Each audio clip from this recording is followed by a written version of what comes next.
Good morning, I'm Leonardo Puglisi. This is 6 News.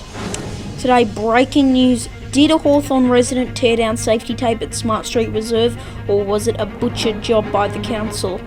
Western Australia says they've got COVID-19 under control, and some say their border restrictions are the toughest in Australia. Jim Sharp is live in Perth with the latest. At least 17 people gunned down in Canada after a mass shooting, one of the deadliest attacks in their history. And what does this 91-year-old grandma have to say about Donald Trump? He's so insane that it defies imagination. It's just past 10 a.m. The 6 Morning News starts now.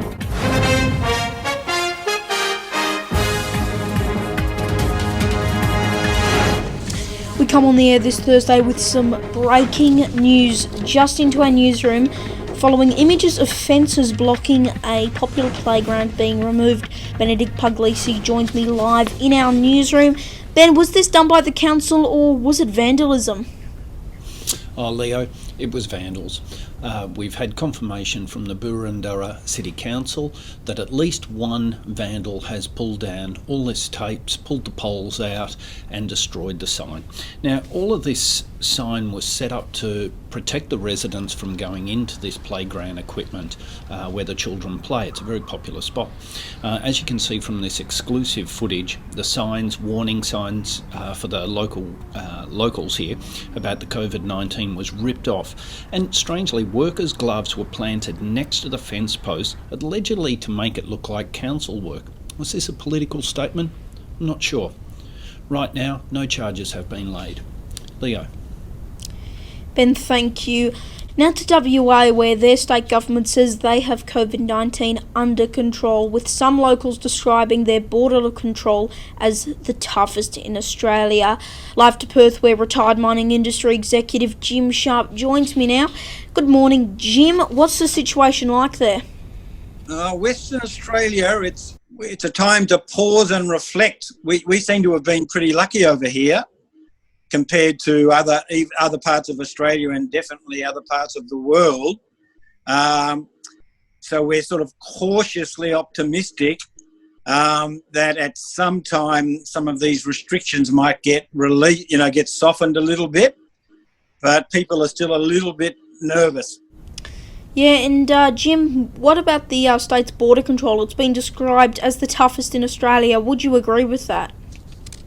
Probably, yeah. They were pretty quick to close the borders. Even Western Australians can't come back now, so they're pretty ruthless. Jim Sharp in Perth, thanks very much. To Canada, and at least 17 people have been killed after a mass shooting in the province of Nova Scotia, one of the worst attacks in Canadian history. Authorities say the suspected gunman, 51-year-old Gabriel Wortman, was dressed as a police officer with his car disguised as a police vehicle. Authorities say the first victims may have been targeted, however they say others were shot at random. It is the deadliest shooting in Canada since 1989, when a gunman killed 14 women in Montreal. Up to 16,000 jobs are at stake after Virgin Australia went into voluntary administration Monday night following a meeting of its board. Virgin founder Richard Branson has warned if the airline collapses, Qantas would effectively have a monopoly on the Australian skies. Many have said for years the country's second largest airline was in danger of collapsing. The dangers of live television is known by almost everyone in the TV industry, but now with news broadcasts coming from home, even more can go wrong. In California, while presenting a segment on cutting your hair, a reporter on KCRA3 accidentally showed her husband naked in the shower. Thankfully, here at Channel 6, we haven't had any live cross issues yet.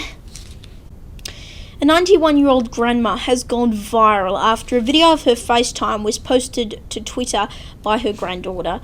Dana Berger uploaded the video, which was an instant hit online. Oh my God, he's really lost his mob. Every minute something more outrageous comes out of his mouth. I think he's worse than the devil. I don't even know what comes after.